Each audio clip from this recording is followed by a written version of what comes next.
Let's take a ride, boys.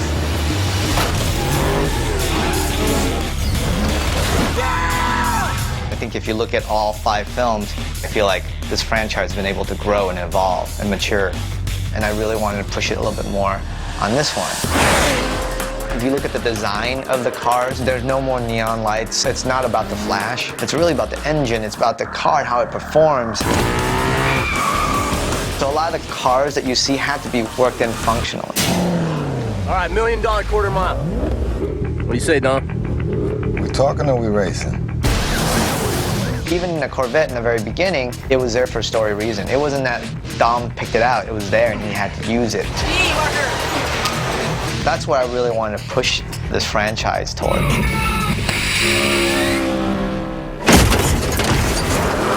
I think we've done really well with car casting.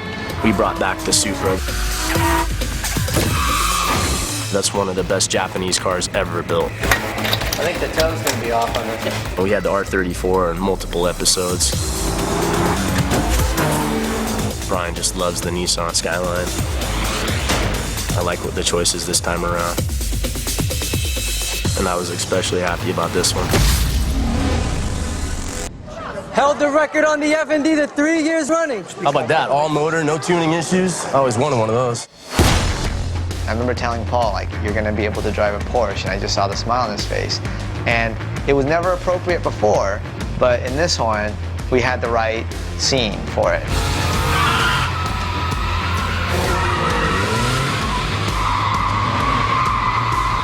That will be the hero slide. Okay. All right, going again. I like the rear-wheel drive, rear-engine 911 Porsches. It's just kind of understood that that's one of the more difficult platforms to really master, but once you get it, it's one of the best. They're 2000, 2001 911s with all the GT body on it and paintwork. We've put some locking differentials in them because there's going to be a lot of basically drifting shots with that. It's so fast.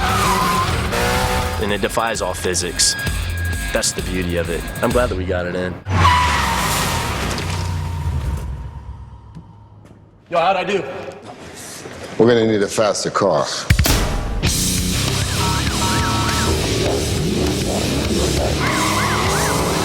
One of the highlights of our movie is $1 million race.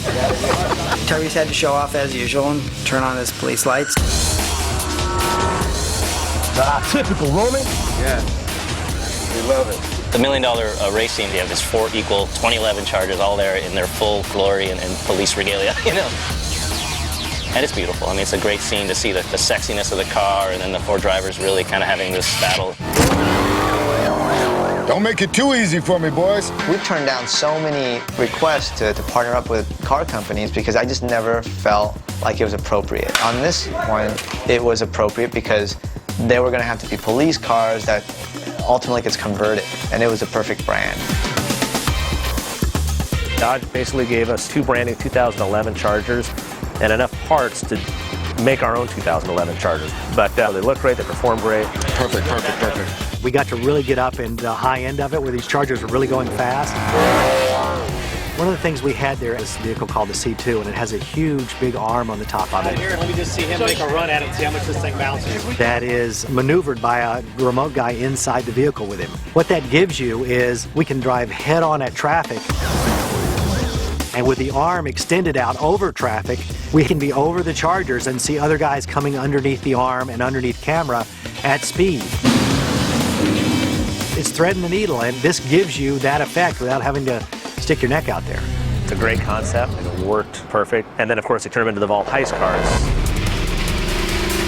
They were all SRT8s that we used for the Vault, just because those are the ones that we really needed to perform. That Vault that we're pulling out would just weigh a ton. You couldn't do that with the lightweight car. You know, you want to be able to put down as much traction as possible. Obviously, we had to get real beefy tires on. And the effects department built a frame around the Chargers and tied an entire back bumper cage where this thing could support that kind of weight. And those, the ones that we had, were set up all-wheel drive. You know, it's a big, heavy car with a lot of power.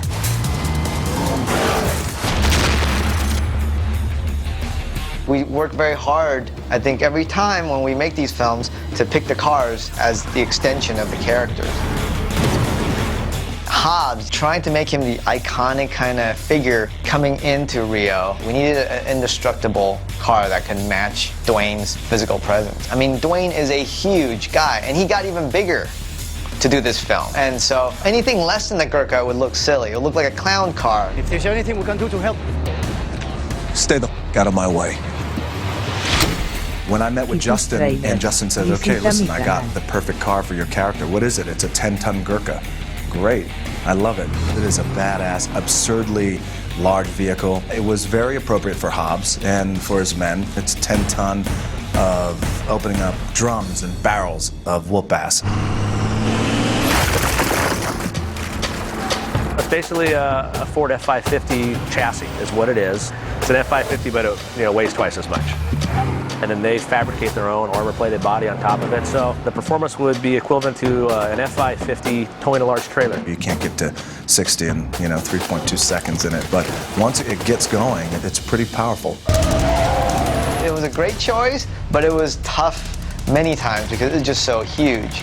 And trying to drive it through some of the streets leading up to the favela, it got a little hairy at times. Action! It's like one lane. The Gurkha fills this entire road. And Justin, he wanted the Gurkhas to jump over these rises and come down the hill. So we tried 4 different versions of shock absorbers, and I blew all 4 of them. I can appreciate the fast cars and Fast and Furious and those sports cars, but and at the end of the day, I'll take that Gurkha. That Gurkha will crush those cars in a second. May not be able to catch them, but if it ever does, you're done. It does. That's awesome. Cool. Is that the crash bar? Yeah, it's great. You're right. It was funny because I knew always that if you're going to introduce the Gurkha, it's going to have to interact with the Charger.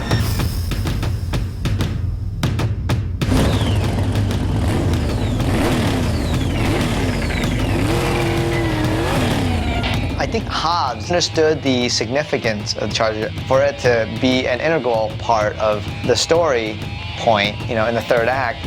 That was something that we needed. It means something more than just a ride. I love the fact that it's the car that killed his father. Like, that has a lot of resonance to it. That he wouldn't let them junk it, even though it is a goddamn curse. There's a scene in the movie where Mia says to Dom that the car's a curse. So there is that unspoken feel about that car that the Charger, at some point, irony is at some point that Charger's got to get out of your life. I mean, that is an analog of Dom's soul. It's like samurai. Samurai always believed that their sword was their soul. And if your sword broke, then your soul was broken. You had to fix it. And these guys, they are street samurai. These are their swords.